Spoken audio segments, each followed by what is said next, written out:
Are you excited for the Stanley Cup Final like me? We get to see the rematch between the Edmonton Oilers and the Florida Panthers, the best two teams in the league that reached the Stanley Cup Final 2 years in a row, and in Florida's case, 3 years in a row. I mean, it's only the third rematch in 41 years in the NHL. It just shows you how hard it is to make the Stanley Cup Final in back to back years. But is there a question in the back of your mind at the same time, thinking about LTIR, long term injured reserve? And just thinking about how the Edmonton Oilers and the Florida Panthers both went into that this season, and that's part of the reason why they are back in the Stanley Cup Final because of the two players or the couple of players that they added at the trade deadline, thanks to the money that they saved on LTIR. And that's the bigger question. Is LTIR, long term injured reserve, cheating in the NHL? I'm Justin Arnberg. Welcome back to another video here on Justin Sports. And if you enjoy the content, as always, be sure to subscribe, be sure to comment, and be sure to like. And if you don't do so already, be sure to follow me on Instagram, TikTok, and X, because I guarantee you, if you like the content that you see here, you're going to like the content that you see there. It's just a matter of time before you find either channel. Now, let's get into today's video because it's a doozy talking about LTIR and where it all started and whether or not it's cheating and should be banned from the NHL. Listen, LTIR has to be in some way in the NHL. You just simply have to have it. There are players that do get injured for long periods of time, and yes, they need to have teams need to have some kind of cap relief for that. But what's happened in the last couple of years is very, very fishy. And it all started back in 2020, 2021, when the Tampa Bay Lightning put Nikita Kucherov on LTIR before that shortened season, not playing any games before the playoffs at all, not even playing one regular season game, putting him on LTIR before the season even began to sign players, using that $9.5 million contract to sign other players. Then it just doesn't, then it grew from there, sorry. And you know what? We've seen the Vegas Golden Knights are the team to really, really put the NHL in a tough spot and make them look at this rule and try to change it, because 4 years in a row now, Mark Stone has gone on the long-term injured reserve list.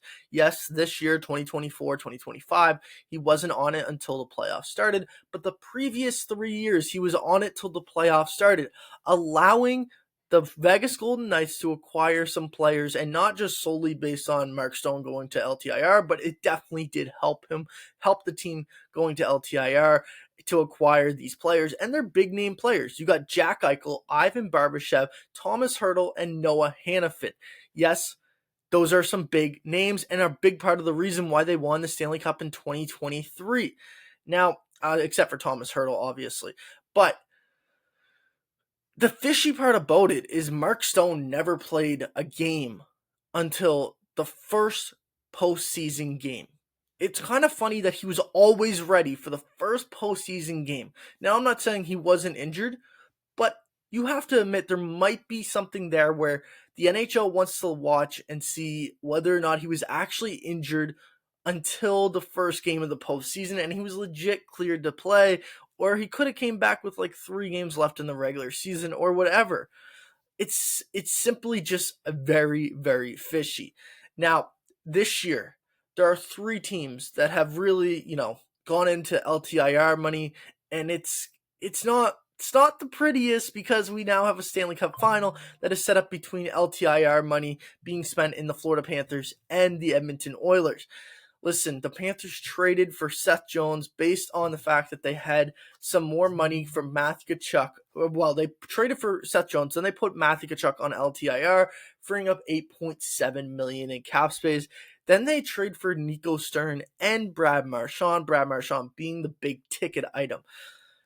And then the other 2 teams are in the West. It's the Dallas Stars. They put Tyler Seguin on at the beginning of the year, and Tyler Seguin was actually injured, so that $9.5 million cap hit was pretty self-explanatory. And now he did come back with one game in the regular season, but only because Miro Heiskanen really made that possible when he got injured. And I don't want to say it in a good way that he made it possible, but he got injured. And listen, with such big cap hits, they were able to add players like Mikael Granlund, Cody Ceci, and Mikko Rantanen. Yes, they're not going to win the Stanley Cup, but those three big additions did help them make them one of the best teams, one of the deepest teams in the league, and one of the most feared teams in the league as well. And then finally, the other Stanley Cup finalists this year, the Edmonton Oilers. Okay, the beginning of the season, we have Kane getting a surgery and then Kane getting his second surgery during the season. And it was kind of fishy because there was reports out that, the Edmonton Oilers didn't want Kane to play at all in the season, didn't want him to play until the playoffs.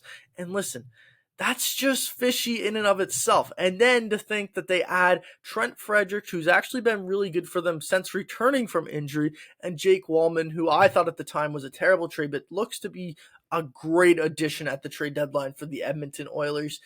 Yes, the Edmonton Oilers, the Florida Panthers, and the Dallas Stars have had a lot of LTIR use this year. And it's something that we're seeing a lot of growth in terms of the NHL overall. Like I said, Mark Stone's been on the LTIR, for the last 4 years in a row. Now, I just simply don't know if you can say that it's cheating because the player is technically injured. It's just a matter of how long is the player actually injured for. What made it suspicious, here's where it made it very suspicious, is when the Vegas Golden Knights for the last 4 years have put Mark Stone on LTIR, and then for 3 of those years, the first game he plays is the first game of the postseason. That's what makes it so suspicious, because if Mark Stone is out till the end of the first round or even game 5 of the first round, then it's justified.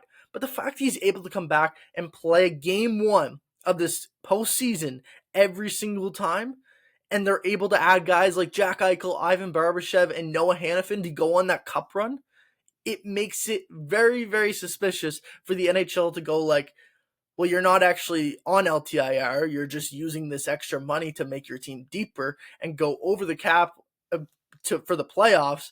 And you know what? It makes our league look not as good. And it's very simple to say, listen, we need to get rid of this. And it's something that the NHL has talked about getting rid of, or, trying to figure out a way not to let this massive, loophole continue in the NHL. And yes, at the end of the day, the Edmonton Oilers and the Florida Panthers are the two best teams in the NHL. No one's probably disputing that. But they also are the two teams that had LTIR usage this year in getting massive players at the trade deadline that helped them get to the Stanley Cup Final. Like Brad Marchand has been so good in the playoffs for the Florida Panthers. I don't know if they're in the Stanley Cup Final if they don't have Brad Marchand on their team. And I don't know if the Edmonton Oilers are in the Stanley Cup Final if they don't have Trent Frederick or Jake Wallman. So to be able to say like that both teams used LTIR and they're both in the Stanley Cup Final, I think it's going to create a bigger issue for the NHL. Now, it's not cheating in my personal opinion. It's simply in the rule book. You're allowed to do this. Do I think they need to change it? Yes, they definitely need to change the rule, and they need to go back and figure out how to make this stricter. And, like Tyler Seguin did at the end of the year, he came back one game before the postseason, like I said, because Miro Heiskanen was already on the LTIR, and they could activate him with that extra money that was on LTIR. Now, in Edmonton's case, they couldn't play Evander Kane until game 2 of the Stanley Cup Final, and they probably could have played him game 1, but they didn't want to because they thought it would look too suspicious if they played him game 1 with that LTIR coming back. It's just, it's a very big loophole that is in the NHL today. It's the biggest one there is, and it's how teams can get over the cap without getting over the cap. And simply at the end of the day, if you want to see this continue, don't make any changes. But if you don't want LTIR to kind of take over, and if someone has a 2-week injury or 4-week injury and it turns into a 2-month injury at the trade deadline because you want them to go on LTIR, don't be shocked that happens if there's no change in the rule. But that just about does it for this video. I hope you guys understand a little bit more about the LTIR situation and whether or not it could be considered cheating. Let me know in the comments if you consider it cheating. But yeah, that just about does it for this video. I'm Justin Ironberg. Like I said, subscribe to the channel if you like this, and I'll see you next time.